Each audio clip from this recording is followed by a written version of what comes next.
here we go. They're lining themselves up. Tricky to get themselves side by side out of this final corner, but they will now get ready to take the green flag. Jim Swintoll watches the starting lineup to see whether he's happy for them to take the start, and I think they'll get green. Look at Montoya squeezing De Ferran, but De Ferran's determined to get in front.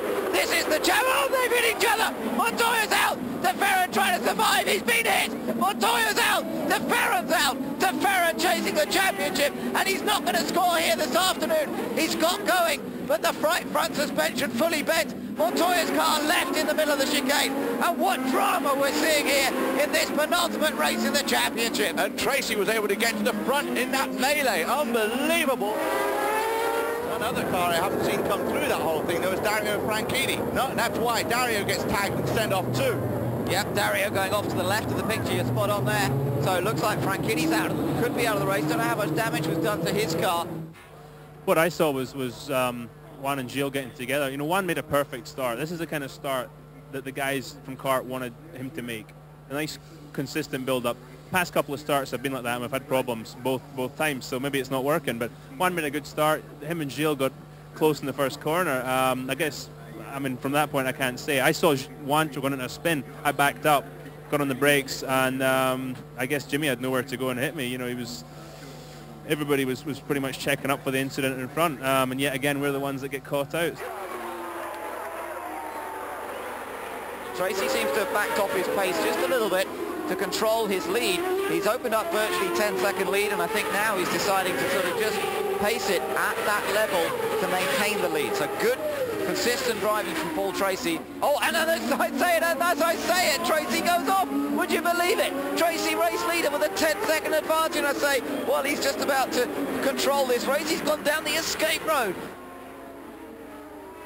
More drama here at Surfers Paradise. We're looking at a replay here. This is Michael Andretti's car that has gone up in smoke. Take another look at this. The engine had already blown up at this point. He locks up, goes down the escape road, and then fire bursting out of the back of their car. Michael Andretti, who was running in second place and who was challenging for the championship, was lying in fourth place in the championship, just 26 points behind De Ferran coming into this race. There is Paul Tracy, who's now running once again, so the engine seems to be okay.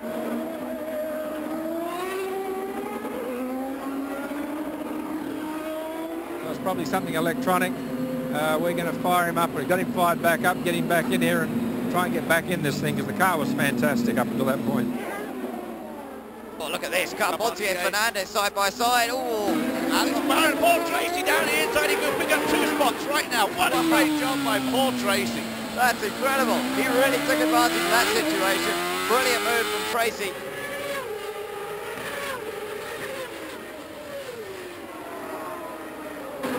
Oh, Serbia locks it up. He maybe has... Oh, Paul looks like he ran hot right through the grass. He did. He ran right over the corner of the grass there. And now Serbia's coming back, and Paul's trying to defend that position. This is amazing stuff. Serbia now trying to get it back. Oh, he's elected. Oh, no! Disaster for Tracy. Oh, that's crazy, crazy, crazy stuff. And look at Tracy's car. It's demolished at the front. And now his championship, well, it's not over, because he will still be the same as he was coming into this race. But he will still be 19 points behind Gilles de Ferran. And suddenly, after it looked like Tracy was going to come back in this race, it's all gone wrong again. And, well, look at Papis, he's trailing in. I cannot believe the dramas we've seen. But what was Serbia thinking, that he should be battling Tracy so hard, because he knows that Tracy's up there for that championship? He's come from the back. Yeah, that was outrageous of Serbia at that point. Okay to battle, but at that point he was out of position there, and Tracy has every right to be disgusted with that one. Adrian Fernandez busy working on building up his own team for next year.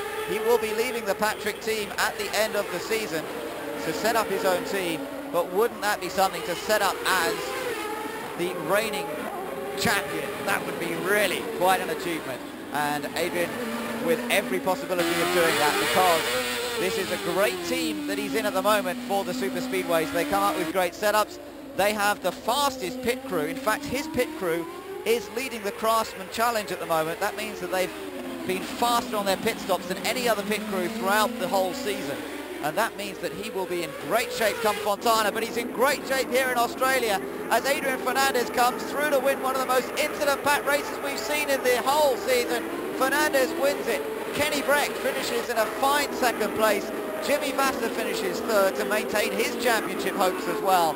Cristiano de Mata is fourth, Carpentier fifth, Castroneves sixth, Jourdain seventh, with Canaan getting eighth on the final lap. Sevilla drops back down to ninth, and then it's Gugelmin in 10th.